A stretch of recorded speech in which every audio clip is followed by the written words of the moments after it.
start this discourse. The public needs to be educated.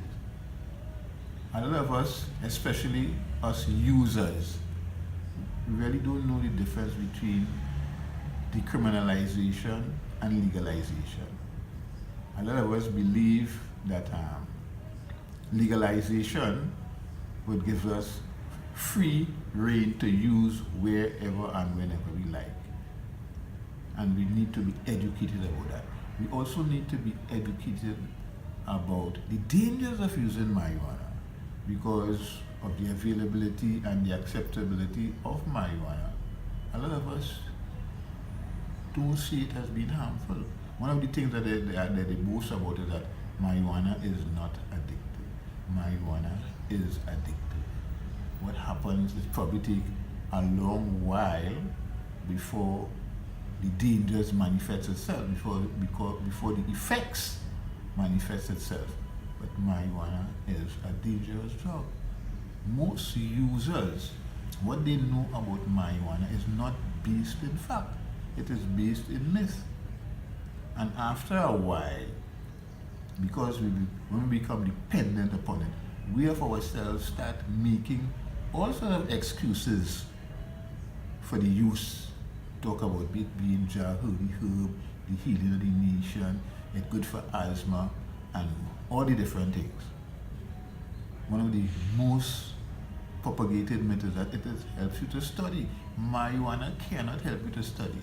One of the areas of the brain that the marijuana affects first is your short-term memory. And you don't have to be a rocket scientist to know that if your short-term memory is affected, obviously it wouldn't help you to study. So these are some of the information that we have to get out there, because a lot of us, again, because of the availability and the acceptability, some of us fall prey to peer pressure, some of us fall prey to curiosity, and we go there and use. And one thing leads to the next.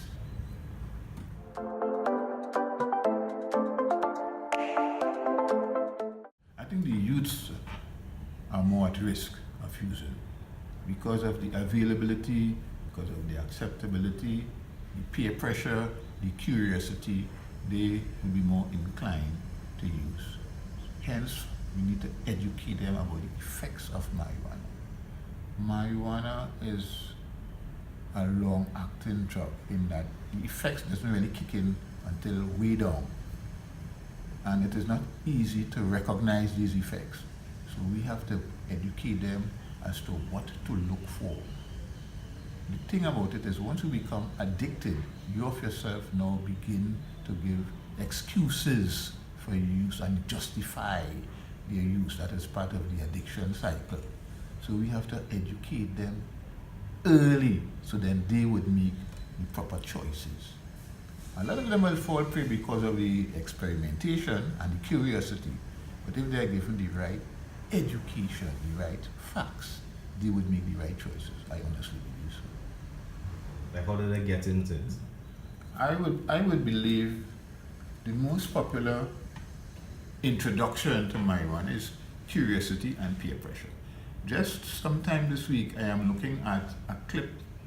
I can't remember if it's on the YouTube or if it's on the television, where there are some 3 or 4 young girls from a secondary school, and they're smoking on the compound. And it looked like, no big, it is acceptable. Even the teachers was at their wits' end as to how to deal with that. So we have a problem, we have a serious problem. And apparently, it is the users are getting younger and younger, and they're crossing all barriers. And there was a time when you wouldn't believe that girls would be taking part in this kind of activities. Right? You're looking at for the boys, but now it is crossing all barriers, all sex. So we do have a problem, and I don't think the answer to that is a proper education program, even in the schools from a very young age. There is no child in Trinidad and Tobago that doesn't know about marijuana or doesn't know which party Pachaman is. We need to do something about that.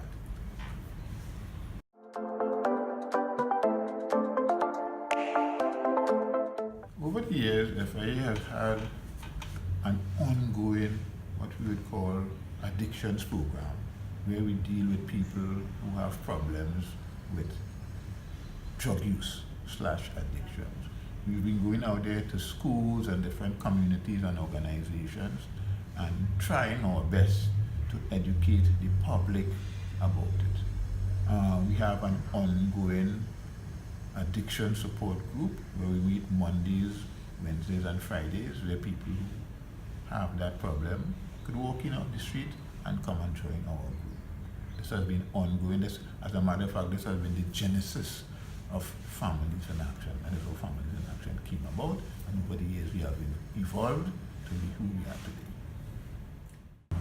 Over the years, we have grown tremendously. There are people who come into our group who've been here eons ago, and they have to remind me because of the volume of people that we see. It is sometimes difficult to recognize these people, and it makes me feel good. That sort of thing is what keeps me going when I see these people and I realize the impact we have had on their lives.